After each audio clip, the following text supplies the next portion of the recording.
जी।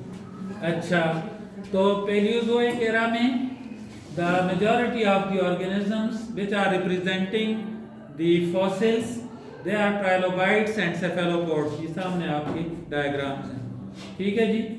अच्छा, इस एरा की फर्दर डिवीजन अगर आपने इसमें देखना है जियोलॉजिक टाइम पीरियड पे, आप दोबारा जाएं यहाँ पे।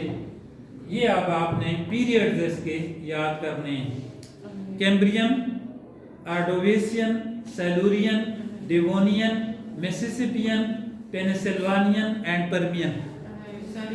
ये नाम आपको very मुश्किल होता है याद रखना, लेकिन इसके लिए मैं आपको एक फार्मूला बता देता हूँ कि वो अपने पास आप देखें। साइन थीटा, कॉस थीटा, ये तो आप लोगों ने पढ़े हुए हैं, ठीक है।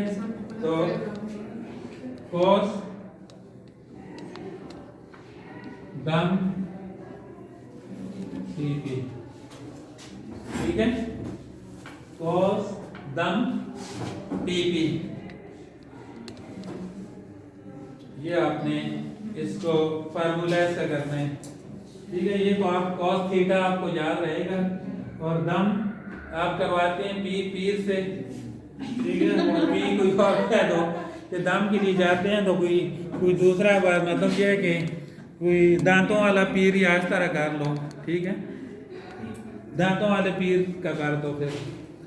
लेकिन ये इसी सीक्वेंस में आपने याद रखना है। इसकी सीक्वेंस आप लोगों ने नहीं चेंज करनी है, अच्छा, क्योंकि इसकी सीक्वेंस अगर आपने चेंज की तो फिर वो मसला गड़बड़ हो जाएगा। ये हमें पेपर में सर कैसे आएगा? ये मेरा इसका खैर है क्वेश्चन आपका कोई एक एरा का कर देंगे, एक एरा का कर देंगे। हाँ, इनकी डिवीजन जो है इसमें आप देख लें। अब कैम्ब्रियन जो है that is the era which is represented from 485 to 541। इसी मतलब इसी टाइम स्केल से आप इसकी कैलकुलेशन करें, यानी 485 मिलियन ईयर्स से 541 मिलियन ईयर्स तक का एरा जो है that is period of Cambrian. और इसमें क्या हुआ, अर्ली शेल्ड ऑर्गेनिजम्स, पहले शेल्ड ऑर्गेनिज्म जिनके शेल होते हैं, मोलस्क हो गए, ठीक है, वो जो है दे अपीयर्ड। और वहां पे देख लो ट्राइलोबाइट्स भी इसमें हैं, दे आर अगेन मैक्सिमम। और राइज ऑफ कोरल्स भी इसमें, कोरल रीफ आप लोगों ने पढ़े हुए हैं इनवर्टिब्रेट्स में, ठीक है। और प्रिमिटिव फिश, बिल्कुल जो अर्ली पहली फिश हैं वो भी इसमें अपीयर हुई। और ये इस जगह ट्राइलोबाइट तक, बल्कि आप इस वाले को रख लें, सामने इसके आपने फोटो रखना होगा। यहाँ पे आप फोटो रखें ना इधर, तो ये ट्राइलोबाइट तक तकरीबन ये वाला, ये कैम्ब्रियन जो है ये कवर करता है। देन आर्डोविशियन में ट्राइलोबाइट कुछ हो गए, कुछ प्रिमिटिव फिश हो गए। ये दो आपने याद रखनी है, ठीक है। फिर मास एक्सटेंशन, क्या मतलब है मास एक्सटेंशन? डिसअपीयरेंस। यहाँ पे कुछ हुआ है, यानी there was some change, environmental change, में भी ग्लोबल वार्मिंग हुई है बहुत सारी। अच्छा, ग्लोबल वार्मिंग, टेम्परेचर जो है that approach up to 70-80 degree C, 100 तक भी हो सकता है, लेकिन 70-80 तक फिर उसमें लाइफ की सर्वाइवल नहीं होती। May be there was some volcanic eruption, may be some other things. तो उससे मास एक्सटेंशन हुई है, यानी वो एनिमल्स जो कि प्रोड्यूस हुए थे उनसे मैक्सिमम जो है दैट डिसअपीयर्ड, ठीक है। और आगे भी इसके देख लो, टेक्टोनिक एक्सटेंसिव ओशन कवर, यहाँ पे तो इस वजह से उसमें ऑर्गेनिज्म भी आए। और टेक्टोनिक यानी ये जो मूवमेंट्स हैं वो इसमें ज़्यादा हुई हैं, उसकी वजह पे ये मास एक्सटेंशन हुई है। सेलूरियन, उसमें फर्स्ट लैंड प्लांट, सेलूरियन में फर्स्ट लैंड प्लांट्स ये अपीयर हुए हैं।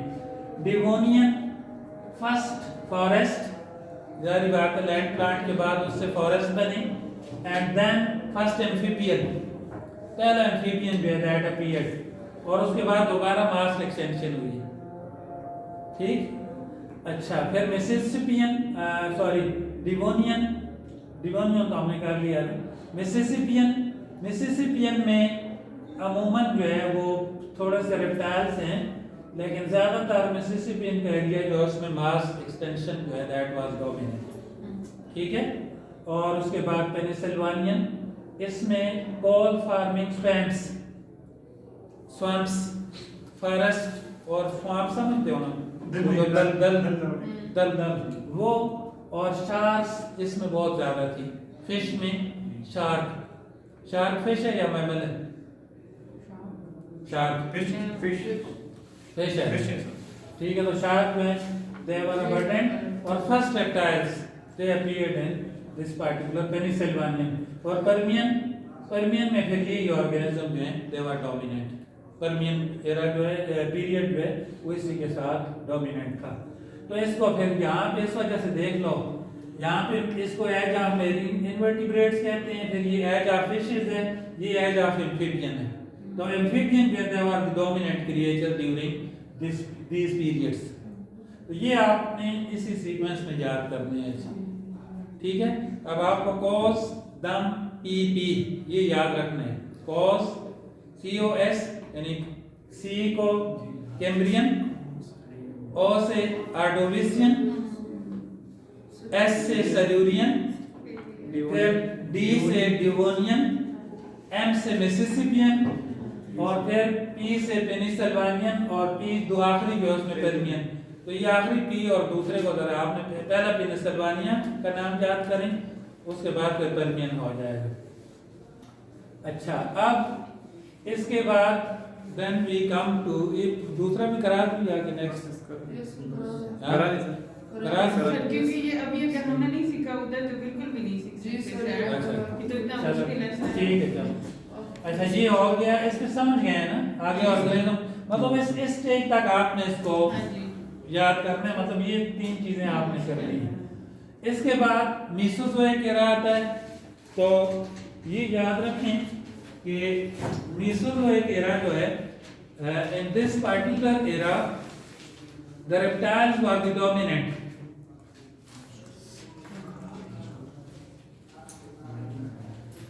यानी this is covering 252 to 66 million years time. सही, आगे 252 to 66 million years ago। और this was the age of reptile. अगर रेप्टाइल का नाम आता तो आप डायनासोर ना भूलें। तो यहाँ पे dinosaurs, crocodiles and pterosaurs, they were the organism which were ruling the earth. सही है। तो कितना हो गया?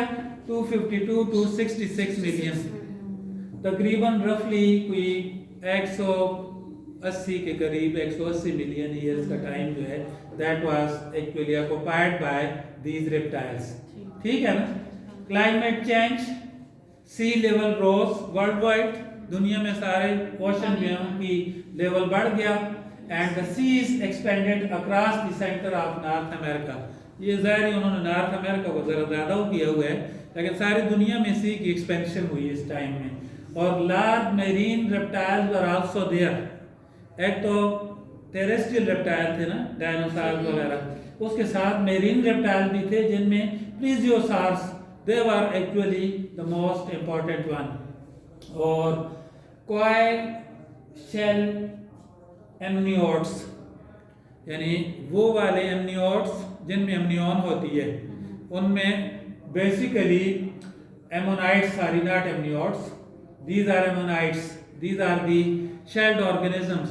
यानी जिस तरह ये स्नेल्स हैं उसी की तरह के ऑर्गेनिजम्स थे जिनके शेल जो है दे वर हाईली कॉइल्ड। ठीक है। और इन this particular case the fossils of the dinosaur bones and teeth, they are the dominant one, and then the diverse plant fossils are also found। मतलब fossils record अगर आप देखते हैं तो उसमें आप उसके टीथ और उसकी बोन्स से आपको उसका रिकॉर्ड मिल सकता है, और प्लांट की फॉसिल भी इसमें है। ठीक है जी। अच्छा, उसके बाद then we come to another era which is Cenozoic era। ये याद रखें कि Cenozoic era is the era which is covering the age of mammals. The mammals they were the dominant one here. लेकिन इसमें birds and mammals both they were prominent. After the extinction of giant reptiles, यानी dinosaur वगैरह मर गए और उसके बाद जो डोमिनेंट क्रिएचर है वो मैमल्स और बर्ड्स में they were the dominant one. ठीक है जी। और यहाँ पे फिर सीनोजोइक फॉसिल्स जिसमें cat like carnivores and early horses यानी इवोल्यूशन इवोल्यूशन ऑफ हॉर्स में आप लोग अगर इसमें हुआ कोर्स में तो आपको पढ़ाऊंगा, उसमें आपको अंदाजा होगा कि जो हॉर्स है उसका साइज जो बिल्कुल ही जिस तरह आजकल का डॉग है ना कुत्ता उतने साइज का था वो। ये बाद में इसमें एवोल्यूशन हुई है और उसमें एवोल्यूशन में आप ये भी पढ़ेंगे कि जो पहले हॉर्स के जो फॉसिल रिकॉर्ड है that has been found from the Iraq में था। सही है। अच्छा, क्लाइमेट चेंज हुई इसमें और इसमें जो early ice age fossils like woolly mammoth, ये ऊपर हाथी की तरह का है, वो ऊपर जो मैंने डायग्राम हुई है फिगर्स, यानी this is the first mammal which was also reported from this era. और यहाँ से एनिमल्स का एक रिकॉर्ड इस तरह का मिला है कि the animals after the death they were actually transported by may be, उनको आप अर्ली ह्यूमन बीइंग्स भी कह सकते हैं, क्रो मैग्नन मैन भी उसको कह सकते हैं, इंसान की जो बिल्कुल अर्ली स्टेज की शक्लें हैं, बाइपीडलिज्म वाले दो पाँव पे खड़े होने वाले लोग, वो उनको ड्रैग करके लेकर जाते थे। तो उनमें से बहुत सारी आइस में उनकी प्रिजर्वेशन फॉसिल्स की मिली है and according to that record इसका जो टाइम है 66 मिलियन ईयर्स बैक, ये आजकल इसको कैलकुलेट किया गया है। इसमें आप देख सकते हैं, यहाँ पे आप देख लें। अच्छा, ठीक है। तो अब ये मीसोजोइक है, तो मीसोजोइक को फिर आपने उसी तरह पीरियड में Triassic, Jurassic and Cretaceous, TJC, इस तरह के कोई आप अपने फार्मूले से बना दें ताकि सीक्वेंस में आपको याद हो। TJC यानी Triassic, Jurassic and Cretaceous. Triassic में क्या है देखो, first dinosaur, first mammal, flying reptiles, ये डोमिनेंट हैं। जुरासिक में अर्ली फ्लावरिंग प्लांट्स और डायनासोर डाइवर्स एंड एबंडेंट। सही है ना। और क्रिटेशियस में प्लेसेंटल मैमल्स यानी प्लेसेंटल जितने भी मैमल्स हैं वो सारे इसमें अपीयर हुए। ठीक है जी। सीनोजोइक में फिर उनकी डिवीजन अगर आपने करनी है पीरियड में तो उसमें है ये टर्शरी पीरियड है और क्वाटरनरी है।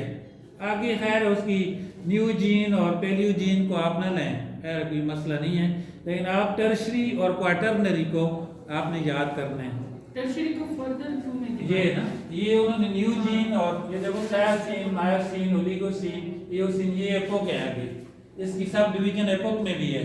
ये चूंकि रिसेंट टाइम है ना, इसकी ज्यादा फॉसिल्स इनको मिली हुई है, तो on the basis of which this has further division. लेकिन इसको टर्शरी और क्वाटरनरी ये दो याद रखें।